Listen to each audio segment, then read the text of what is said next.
ಆ government seats government ಆದಾಗ ಎಷ್ಟಿರ್ತದೆ, PPP-ದಾಗ ಅಷ್ಟೇ ಇರ್ತದೆ. ಅದ್ರಾಗ ಫರ್ಕ್ ಆಗಿರಲ್ಲ. ಈ ಗೋರ್ಮೆಂಟ್ನವ್ರೆ 15% NRA ಫಿಕ್ಸ್ ಮಾಡಿದ್ದಾರೆ. ಅದಿರಲಿ, ಅದು ಗೋಜಿಗೆ ಹೋಗಂಗಿರ್ತದೆ. ಇವು ಕೆಲವೊಂದು ಹಿಂಗೆ ತಪ್ಪು ಇದನ್ನು ಬಿಟ್ಟು ಅಂತದ್ದು ಆಗ್ಬಾರ್ದು. ಸರ್ಕಾರ ಅಂತಿಮ ನಿರ್ಧಾರ ತಗೋತದೆ. ಆದರೆ ಆ ಸೀಟ್ಸು ಬಡ ಮಕ್ಕಳಿಗೆ ನೀವೇನು ಕುಲಕರ್ಣಿಯವರಾಗ ಬರ್ದಿರಲ್ಲ, ಯಾರಿಗೂ ಕೂಡ ಸರ್ಕಾರಕ್ಕೆ ಏನು ಸೀಟ್ಸ್ ಬರಬೇಕು, PPP ಆದಾಗೂ ಅಷ್ಟೇ ಇರ್ತದೆ, ಗೋರ್ಮೆಂಟ್ ಆದಾಗೂ ಅಷ್ಟೇ ಇರ್ತದೆ. ಅಲ್ಲಿ ಹೆಚ್ಚಿಗಂಗಿಲ್ಲ, ಇಲ್ಲಿ ಕಡಿಮೆ ಆಗಂಗಿಲ್ಲ. ನಮ್ಮ ಮೆಡಿಕಲ್ ಕಾಲೇಜ್ ನಡೆಸೋದಿ ನಾನು ಹೇಳ್ತೀನಿ ಇದಕ್ಕೆ ಏನ್ರಿ ಅಂದ್ರೆ ಬರ್ದಿದ್ದು ಹೇಳ್ತಾ ಇದ್ದೀನಿ. ಇಷ್ಟು ಮಾತುಗಳನ್ನ ಹೇಳಿ ಇವತ್ತು ನಿಮ್ಮ ಇನ್ನು ಒಂದು ಅನೇಕ ಮಾಹಿತಿಗಳು ಸದ್ಯಕ್ಕೆ ಜಾಗ ಐತಿ, ನಮ್ಮ ಹಾಸ್ಪಿಟಲ್ ಐತಿ, ಇನ್ ಪೇಷಂಟ್ ಅದಾವು, ಎಲ್ಲವೂ ಕೂಡ ಇದೆ. ಓಲ್ಡ್ ಕಾಲೇಜ್ ಮಾಡೋದಕ್ಕಿಂತ ಅರ್ಧ ಕಾಸ್ಟ್ನಾಗ ಇಲ್ಲಿ ಕಾಲೇಜ್ ಆಗ್ತೈತಿ. ಸ್ಟಾಪ್ ಆಗ್ತದೆ ಕಾಸ್ಟಿನ. ಅದು 100 ಕೋಟಿಗೆ ಆಗ್ತದೆ ಕನ್ನಡಲ್ಲ, ಹೌದಲ್ಲ, ಅರ್ಧ ಖರ್ಚು ತೆಗೆದು ಆಗ್ತದೆ. ಎಲ್ಲರೂ ಮೆರಿಟ್ಸ್ ಅದಾವು, ಇದರಲ್ಲಿ ಅನೇಕ ಮೆರಿಟ್ಸ್ ಅದಾವು.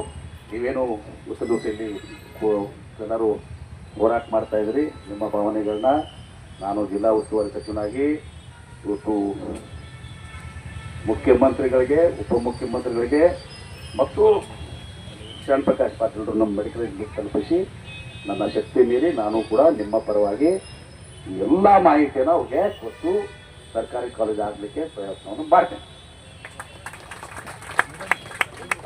ಈಗಾಗಲೇ ಸಚಿವರು ಮಾತನಾಡಿದರು. ಒಂದು ಮಾನ್ಯ ಸಚಿವರು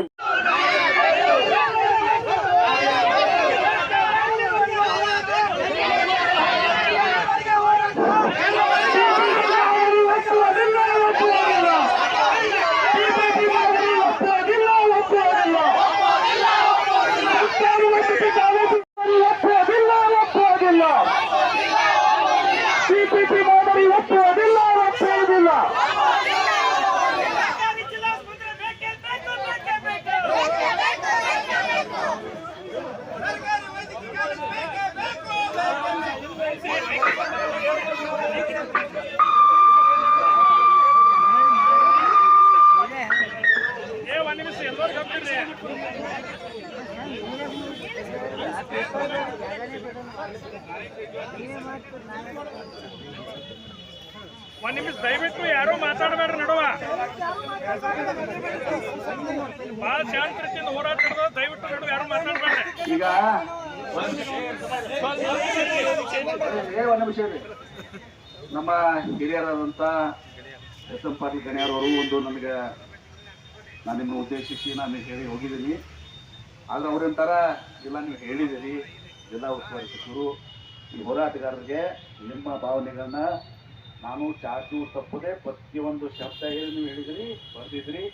ಇದೆಲ್ಲವನ್ನ ಮುಖ್ಯಮಂತ್ರಿಗಳಿಗೆ, ಉಪಮುಖ್ಯಮಂತ್ರಿಗಳಿಗೆ ಮತ್ತು ಶರಣ್ ಪ್ರಕಾಶ್ ಪಾಟೀಲ್ ತಿಳಿಸ್ತೀನಿ.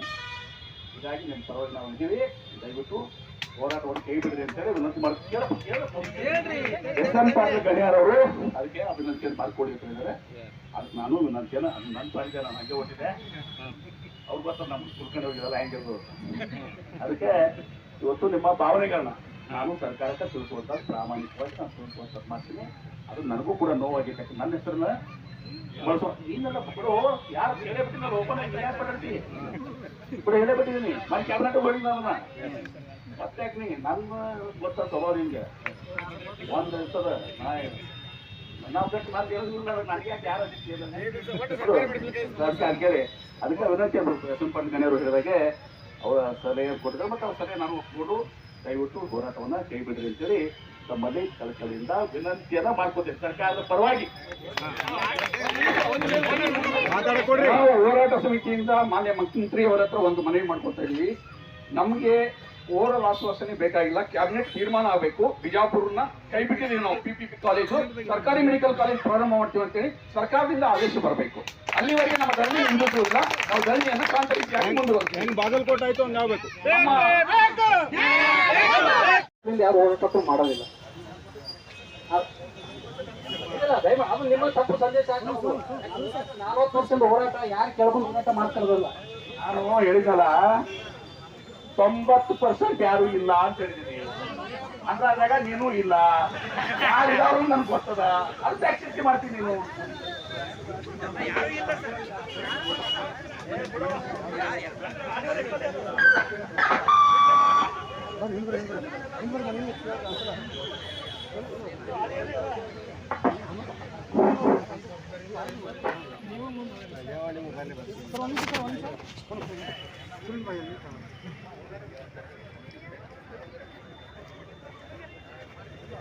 ಸ್ವಲ್ಪ ಎಲ್ಲ ಹಿಂದಕ್ಕೆ ಬನ್ನಿ. ಇನ್ನೊಂದು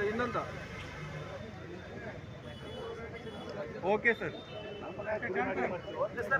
ಮನೆಗೆ ಬಂದು ಮನೆ ಪತ್ರ ಕೊಂಡ